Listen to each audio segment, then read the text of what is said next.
No episódio de hoje tem blockchain no futuro dos transportes públicos, pegada de carbono e fast food.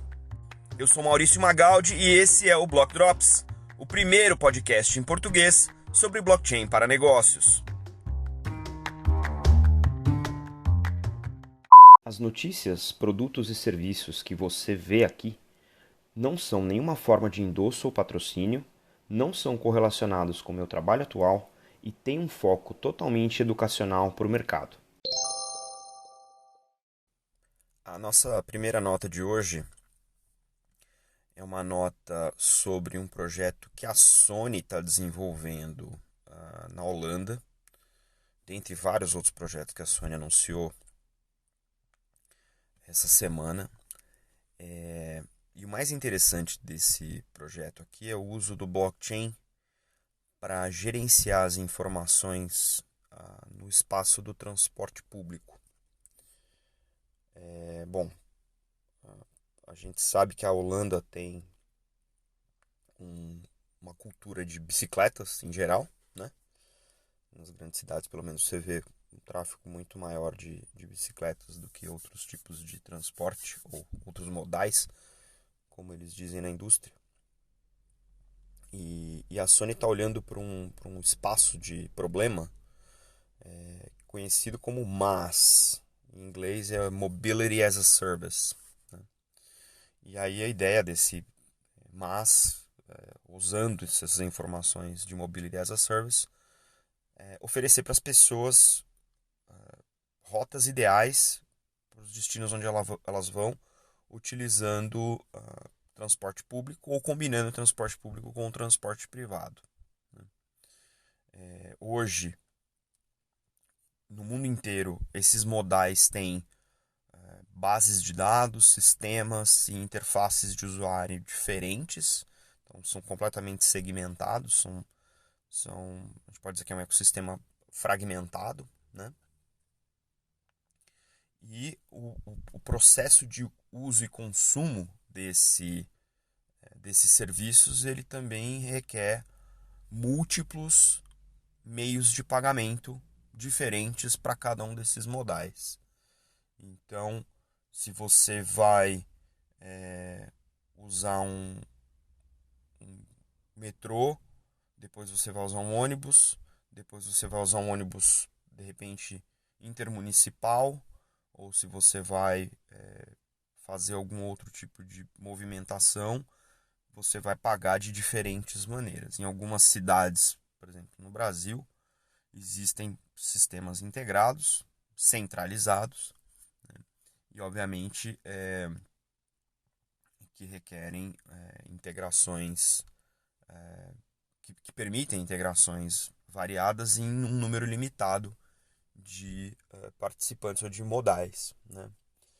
Então, esse sistema ou essa solução chama BCBD, em inglês Blockchain Common Database, e está estimado que tem capacidade de processar 7 milhões de usuários por dia e fazer não só o processamento da entrada desse dado, mas também compartilhar essas informações para poder permitir o cálculo da melhor rota utilizando diferentes modais para essa otimização, né, no uso do MaaS. Esse projeto nasceu ano passado, 2019, através de uma campanha do Ministério da Infraestrutura e Gerenciamento de Água da Holanda. E a solicitação desse projeto, desse edital, era o desenvolvimento de soluções para MaaS utilizando blockchain. Obviamente a Sony desenvolveu essa solução BCBD, que se aplica para MaaS, mas pode ser usado em outras funcionalidades do tipo Smart Cities, para poder captar dados de sensores em grande escala e compartilhar, obviamente, respeitando as questões de privacidade. Eu gosto muito desse uso, eu acho que esse uso ele permite uma economia de tempo e uma experiência de uso dos modais para o usuário, muito mais transparente, mais sem soluços. E se vocês pararem para projetar a discussão que a gente teve semana passada no podcast sobre o Desviralize, combinar esses dois usos do blockchain, você pode ter inclusive uma gestão melhor de infectados no sistema de transporte público. Então, talvez seja uma combinação que permita realmente a volta à normalidade. A segunda nota de hoje é uma nota naquela linha, né, que a gente já vem fazendo aqui no podcast há algum tempo, que é sobre o blockchain for good. Nesse caso, o blockchain aplicado à rastreabilidade da pegada de carbono.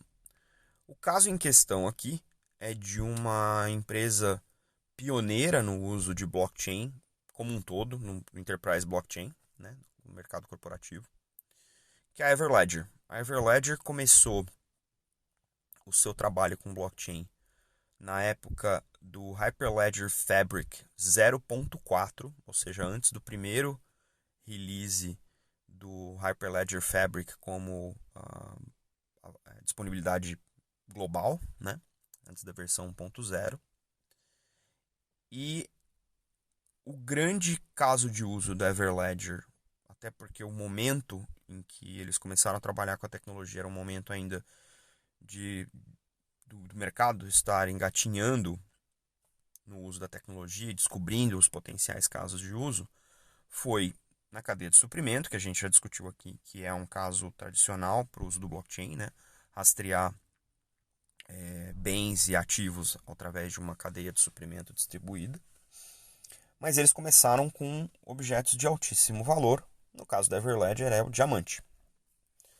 E neste momento a Everledger está anunciando, como parte do movimento aí do Dia da Terra, que aconteceu essa semana, anunciou que em cima da plataforma Everledger, que já faz o rastreamento de diamantes, né, das minas até o beneficiamento desse diamante, até ele se transformar numa joia, até ele estar distribuído nas cadeias de alto luxo, para evitar o consumo dessa cadeia de alto luxo de diamantes de sangue, ou seja, de regiões de conflito, eles anunciaram que vão começar a capturar e compartilhar informações ao longo dessa cadeia da pegada de carbono do processo de fabricação, de lapidação, transporte, distribuição e venda dos diamantes que são rastreados, que já são rastreados através dessa blockchain. Então, por que eu acho interessante esse caso? Esse caso já é uma derivada de uma indústria que se estabeleceu em cima de um protocolo blockchain de rastreabilidade, ou seja, começou com casos de uso de supply chain, está levando a informação, uma outra camada de informação, uma outra camada de dados da pegada de carbono desse processo, ou seja, a gente está entrando no momento em que eu tenho um registro dessa pegada de carbono, vai permitir com que as empresas que estão ao longo dessa cadeia coletando essas informações possam negociar créditos de carbono com o mercado de maneira rastreável e cria potencialmente uma nova categoria de diamante, o diamante sustentável.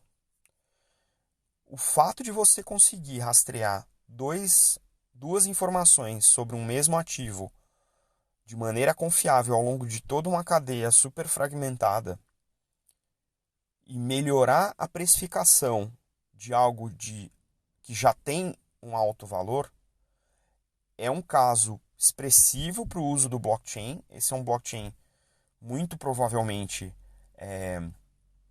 de um aprendizado, né? Imagina, desde 2016 trabalhando nesse espaço, com parceiros enormes. Então tem grandes produtores de diamante russos, tem grandes distribuidores de joias nos Estados Unidos, tem toda a cadeia ao redor disso, inclusive do ponto de vista legal. E agora a gente está vendo um movimento em que você agrega mais dados ao blockchain, tem o potencial não só de monetizar esses dados no mercado de carbono, mas também de aumentar a monetização de um ativo que era rastreado anteriormente no blockchain de alto valor, é o mercado do diamante sustentável. Muito incrível essa nota, eu fico muito satisfeito de que a gente esteja vendo casos de uso de longa duração, 4 anos, continuamente inovando e levando soluções reais de negócio para o mercado. Parabéns para a Everledger.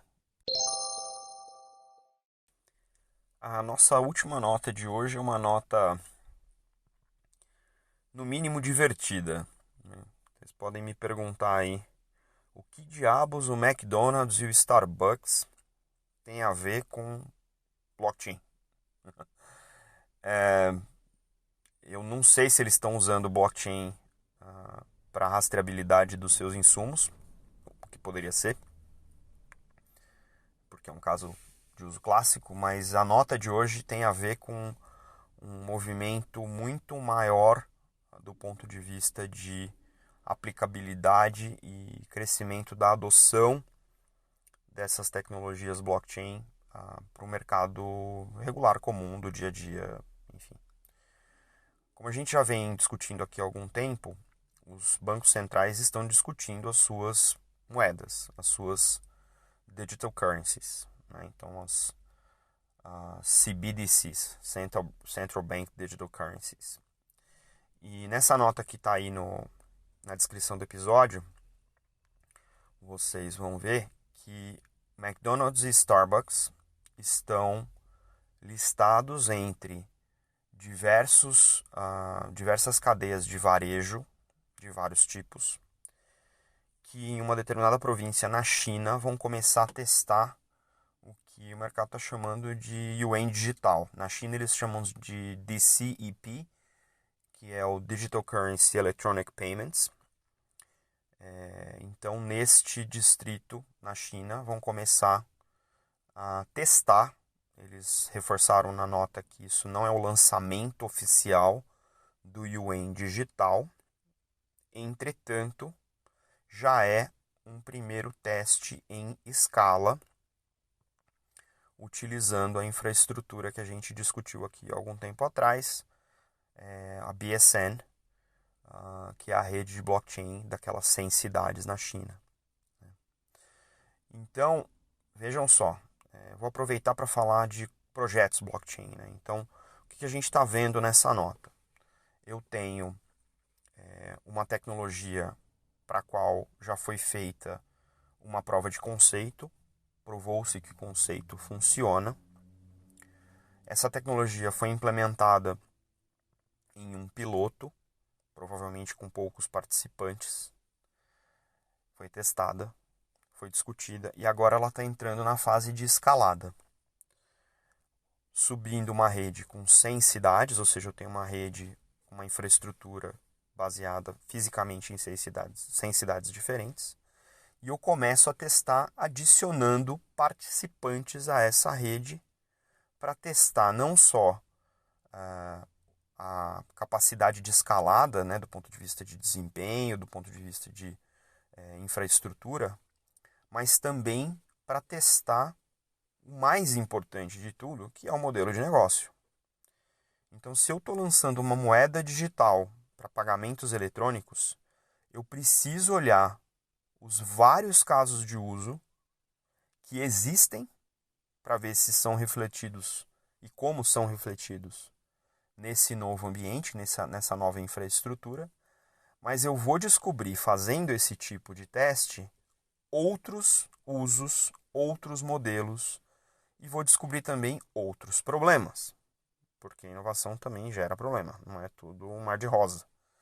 Então, o que a gente está vendo aqui são participantes de peso do ponto de vista de negócio.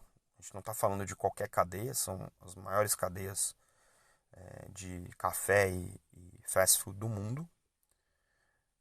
se colocando em posição de testar uma primeira CBDC de maneira limitada, mas de maneira pioneira. Então, se esse tipo de teste for bem sucedido com essas cadeias, a gente pode começar a ver ganhos para esses participantes, isso e, consequentemente, um aumento no lobby para outros países relevantes na economia mundial, como os Estados Unidos, passarem a adotar soluções parecidas ou integrar soluções parecidas nos seus respectivos países, porque o ganho pode ser grande do ponto de vista de eficiência para esses participantes.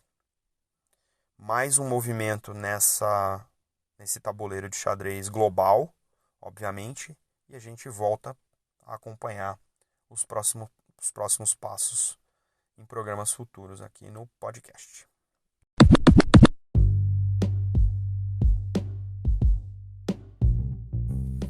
Bom, pessoal, é isso. O episódio de hoje fica por aqui. Como sempre, convido vocês a entrar em contato com o podcast através do e-mail blockdropspodcast@gmail.com, do Twitter blockdropspod com demudo e no Instagram blockdropspodcast.